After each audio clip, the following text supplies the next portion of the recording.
Taken.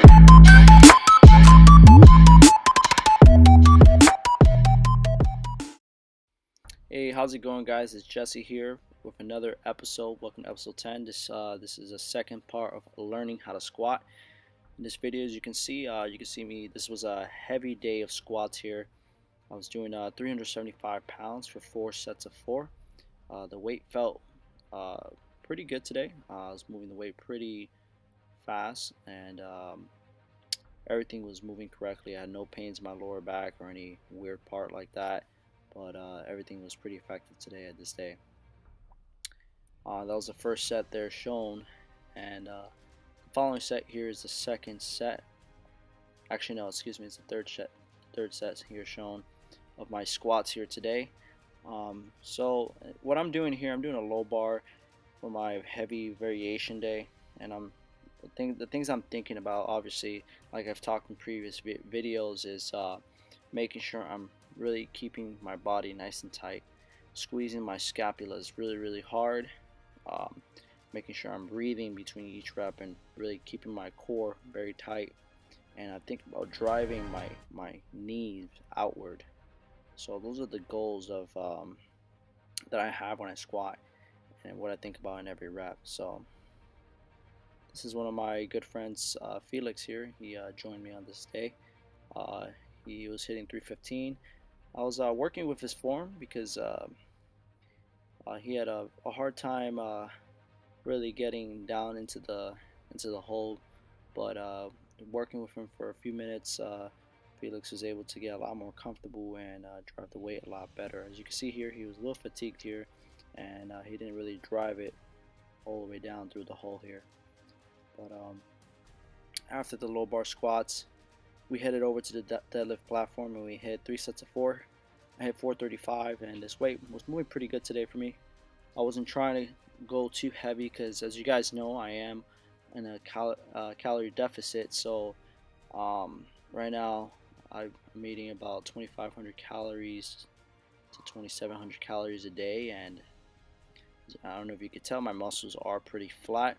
The cut is going well, but there are days that my strength does suffer, but I try to keep pushing, and I try not to think about it.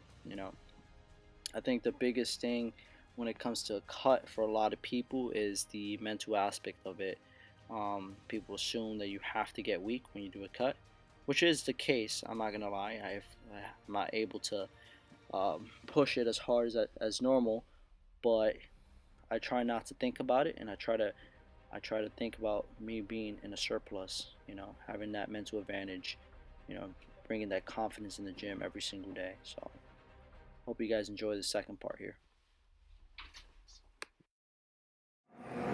Hey, how's it going, guys? It's Jesse. Welcome to segment number 2 of Learn How to Squat. So today we're going to talk about the hips. So a lot of people have trouble with hip mobility and having the hips travel below parallel. So usually when you squat from the side angle, the hips should break the crease of the 90-degree angle. You should be able to squat nice and low. So today I'm going to give you guys about 3 stretches you can use to really get some hip mobility going, so you can be able to hit that every single time. Alright, so the first mobility tip I'm going to give you guys is a hip flexor stretch. So most of the time, why people have a hard time hitting mobility is because they have really tight hip flexors. Especially if you have a job that sits down all day, or you just sit down in general.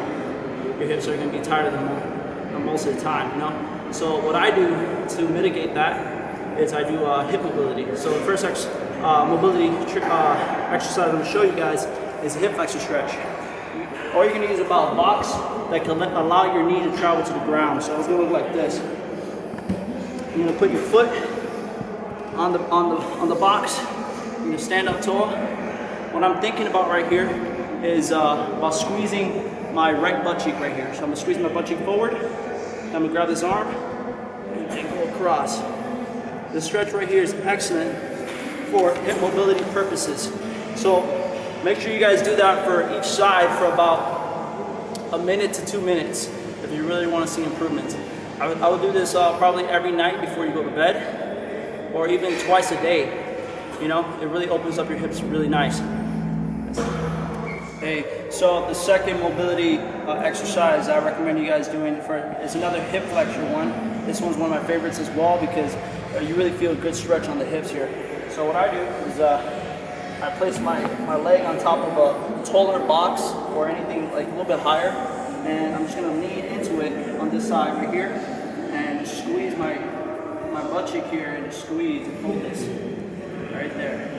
I'll probably hold that for a minute to 2 minutes as well for each side. It's pretty simple but very highly effective, okay? And we're going to go straight into the third mobility exercise, which is, this is more of a hip and glutes stretch here. So what I do, I like to place my leg right here parallel. You can come over here. You can see how I have my leg right here about a 90-degree angle, and I'm gonna take my torso and I'm gonna really lean into the side of the knee that I'm trying to stretch here. So right here, this right here will open up your hips really effectively. So I will hold that for a minute to 2 minutes as well, 3 times for each side. And it's a huge game changer when it comes to hitting below parallel in the squat, or even just feeling good when you squat, you know? So again, I recommend you guys try that.